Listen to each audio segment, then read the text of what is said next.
Okay, the message that I've titled today is, I've called it fear. All of us have some fear, don't we?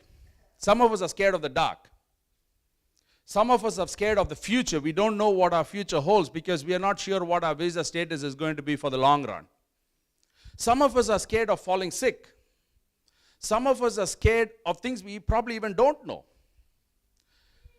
And if you do a little bit of a research on phobia and fears and try to look up at the list of the fears that are that people can chalk up, the list runs into a couple of hundreds of names, ranging from fear of motorways, which is actually a fear if you didn't know, there's actually a name for it, to fear of insects, to fear of closed spaces. And did you know there's actually something called a fear of food? Somebody actually is scared of eating food. I don't know, but those are the fears that exist in the world. And we all have fears. We have fears when we're pushing against deadlines, we're scared, whether we meet the deadline or not.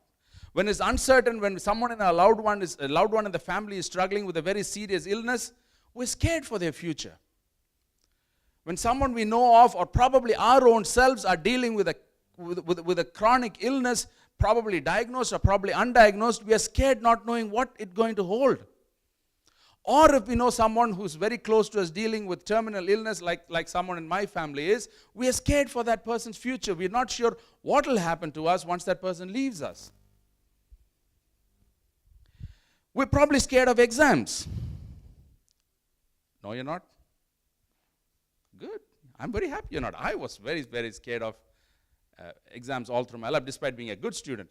Or some of us are scared of having to go up on the stage and speak to a large group of people, like I am scared of. I have the fear of public speaking. Yes, you might think I don't by virtue of it. I am knocking in my knees every time I have to go up on stage. So it actually keeps me more humble in my knees in the room praying before I get on the stage, so that my knees don't knock here. I'd rather have my knees knocking in my room. We have various fears in life. Is it natural? Is it right? I think it is. Fear is a natural human response for self-preservation. Are there people in the Bible that were scared? Yes? Yes, there were people in the Bible that were scared. Elijah ran from a woman. Joseph was scared of defiling God in committing adultery. He ran from Potiphar's wife.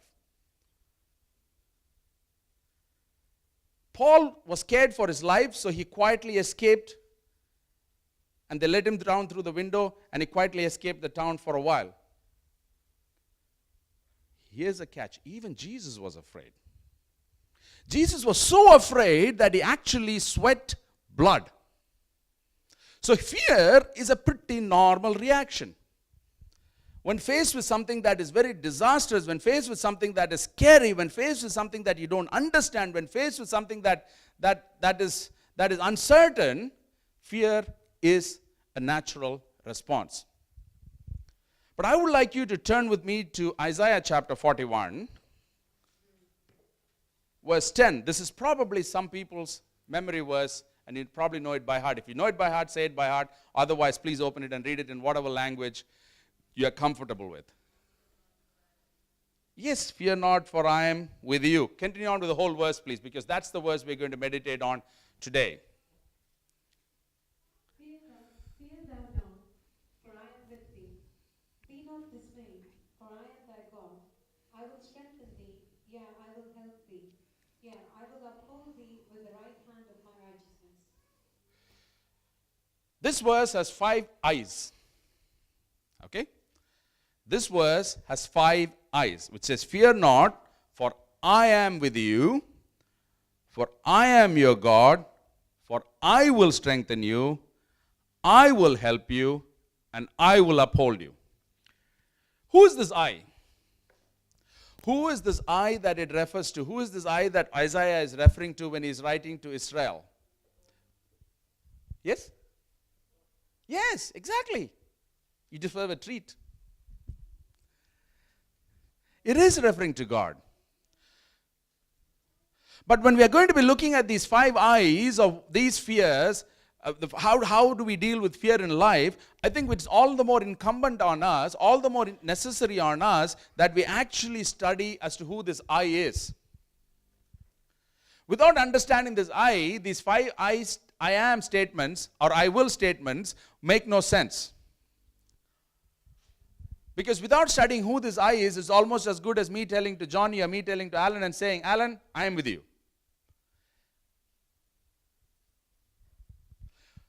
I think Isaiah prefaces this verse 10, before he comes to verse 10, he actually prefaces it by saying certain characteristics of God, which I think is only unique to God. The first characteristic I think we need to be aware of, who this I am, is in verse 1. It says, keep silence before me, your coastlands, and let the people renew their strength. Let them come near. Then let them speak. Let us come near together for judgment. This is a God who judges us. This I that refers to is a person who judges us. Most often than not, we look at God as someone who forgives, someone who comforts, someone who takes care of us, someone who provides for us, someone who makes our problems go away, someone who makes our life easy, someone who provides for us to have a good, healthy life. All of this is true of God. Yes, God does all of these, and there are different names for God of this. God the healer, God the provider, God the encourager, God our strength, and God who is. And there are different names, Hebraic names, that speak to us about who God is. Yes, God is all this. But in all through this, it is also needs to be remembered that God is also a judge. We often forget and live our lives as though once we die, we're going to have a hunky-dory walk right through to heaven. We probably might, but we are not going to get through to the heaven's gate without a full-scale judgment. It's going to either happen the moment you enter. I have no idea how that's going to happen. There are various scriptures and various ways people say as soon as you die, you get judged and then you get to heaven. But some say, no, you're all held up in case till God comes back in judgment and he will judge us all publicly. No matter what your school of thought is, no matter what your theology about that is, one thing is certain. He is our judge. I'm actually glad when Sister Sunita prayed, she said, let the word go forth as a two-edged sword. We most often associate the scriptures with something being nice and something being flowery, something that doesn't cause us to tremble in our feet. We all live our lives the way we want to live our lives, but remember this, we all will have to give judgment. I honestly think Judgment Day is going to be a very interesting day. Seriously. Because on Judgment Day, I'm pretty sure a lot of people whom we expected to be in heaven are not going to be in heaven. Some of us are going to be sitting there on Judgment Day, dude, I thought you should have been in heaven. What are you doing in hell? And some whom we probably thought would never make it to heaven will say, how on earth did you get into heaven? I'm not joking. I'm pretty sure this is going to happen because our understanding of judgment is very different from how God judges us. And that is what we need to pursue it. God judges us not the way we would judge somebody else, not in rights and wrongs, not in black or white. God judges us in saying, have you followed his will in your life? Full stop, period. If you can answer that question honestly and truly saying, yes, I have honestly obeyed God in my life. I have honestly fulfilled God's will for my life in my life. I've honestly led a life that is pleasing in his sight. Yes, you get into heaven provided you have repented on your sin, which is the foundational starting step to understanding the will of God and understanding what the Lord wants you to do in his life. If you and I have repented of our sins and have walked a holy life all our lives, and if we have identified God's will in our life and fulfilled it, we will get it to heaven. And God's measure of holiness and God's measure of following his will is not something that happens from the pulpits. Many a time we've found people from pulpit fall short of the glory of God. Even after having been in ministry many, many years. And many times we find members of the church, sometimes quiet members of the church, sometimes active members of the church, who have been Christians for a long time, falter and fall off. And these are the only ones that we know of. So it is why I think Judgment Day is going to be an interesting day, because God's judgment is going to be different. God's judgment is going to be just. God's judgment is going to be true. God's judgment is going to be real. And God's judgment is going to be final. This is the God who says the following things. Just hold on to this. This is character number 1 of the God that we will be looking at, the 5 things that the God says when he says, fear not, for I am for 5 times. The second character of the God that we look in is in verse 2. Can someone read verse 2 for me, please? Who raised up the righteous man from the east, called him to his foot, gave the nations before him, and made him rule over kings. He gave them as the dust to his soul, and as driven stubble to his bow. The key word is he made him rule over kings. You must understand, Isaiah was writing to an era where the world was divided in kingdoms, so therefore there were only kings. So there were no prime minister and presidents and chancellors and etc. and etc. These terminologies didn't exist. The reality is, every ruler in this world has a ruler above him. And breaking down that to a smaller portions into a Christendom, every church pastor has a ruler above him. Every husband has a ruler above him. Every officer has a ruler above him. So no matter who you are reporting to, whether you are reporting to a boss who is cruel, or whether you are reporting to a teacher who is crazy up in the top paddock, it doesn't matter. Because there is a God who is above him or her. And the third character of this I am, and this third character of this I am is found in verse 4. Can someone read verse 4 for me, please? Who hath wrought and done it, calling the generations from the beginning? I, the Lord, the first and with the last, I am he. This basically talks about God who is the Alpha and God who is the Omega. This I am who says, fear not, in verse 10, was a God before time and will be a God after time. Well, I'm still trying to figure out eternity, and I think most of us are. I mean, in our limited understanding of time, which is based on a starting point and an ending point, in our birth, in our death, we really can't fathom ourselves as to what eternity means. It's difficult for us to understand eternity beyond it. But wherever that eternity ends, I'm not too sure where, beyond that still exists God. For us, our time started with our birth, when we made our first cry, when we came out of our mother's wombs, pulled and spanked sometimes by the doctors for some of us who didn't cry immediately. That's when our time started.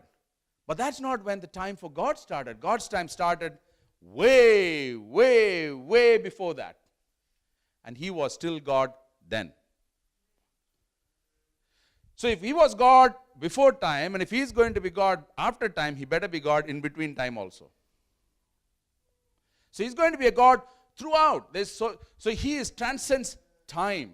He transcends our understanding of eternity. He transcends our understanding of where we need to go. So that's the kind of God. We're looking at a God who is just and judgmental, in the right sense of the word. We're looking at a God who is powerful above anything and everybody.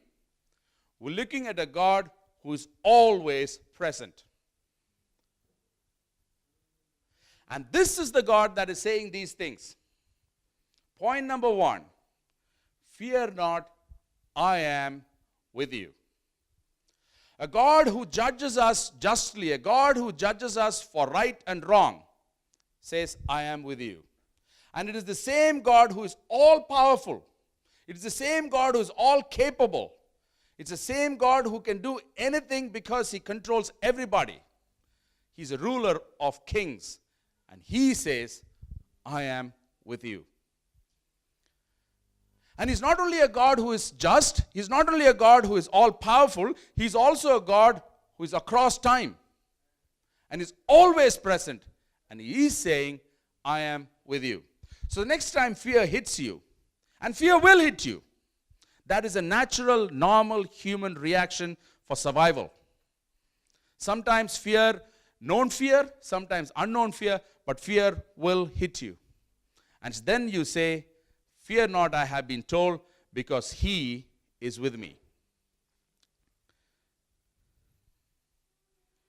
You know, for those of you who have children or who are young children, when the kid gets up in the night crying, or when the kid is scared about something, what's your first response?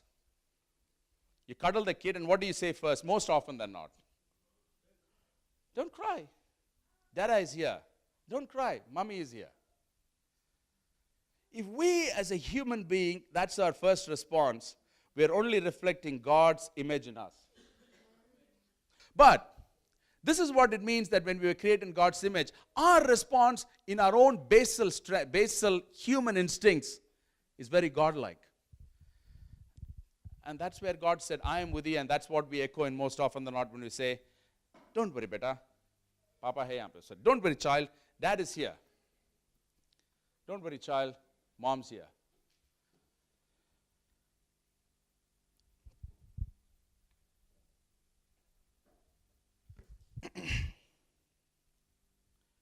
The next thing God says in our handling of fear is God takes us back from his first point of his presence to his power. Second thing God says is in verse 10, and continue on reading verse, do not be dismayed, for I am your God. In fear, the first thing God reassures us is presence, in saying, I am with you. He brings his presence to us and says, I am with you, my son. And then he moves on to say, I am your God. He moves on to establish his power. He moves on to establish his power of who he is, and that's what we saw earlier. We saw that he was a judge, he was a provider, he was a judge, he was a ruler, and he transcended time. And that's the power that Lord reestablishes himself in that. And then he says, I will strengthen you. And then he moves on to moving from his bringing his presence to his power to his provision. Most often than not, our fears are because we lack something. And that's where most of our fears stem from. Either we lack the capacity to handle our future, either we lack the capacity to handle ourselves economically, either we lack ourselves to handle grief.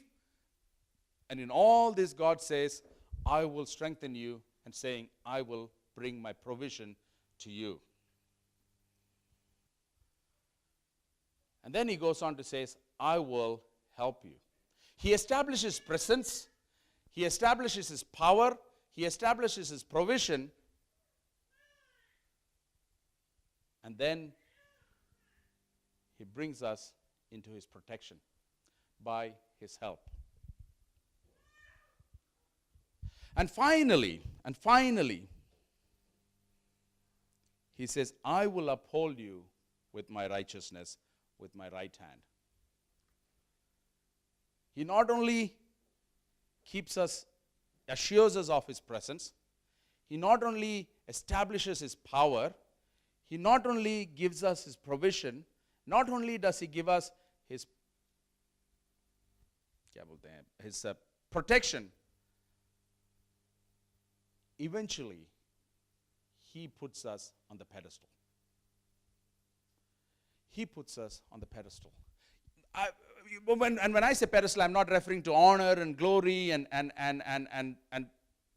big shot stuff. I'm referring to restoring yourself back to where you have to be. God has a place for all of us. Some of us will be public figures, some of us will be quiet figures, some of us will be medium important figures, and some of us might end up becoming rulers of nations.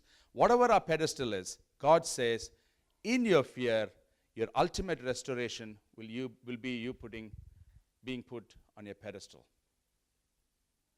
So whenever you struggle with a fear in life, and which you will, which all of us will, and that is a natural human response, here is the 5 I's that you need to remember.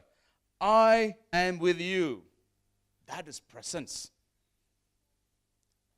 I am your God. That's his power. I will strengthen you. That's his provision.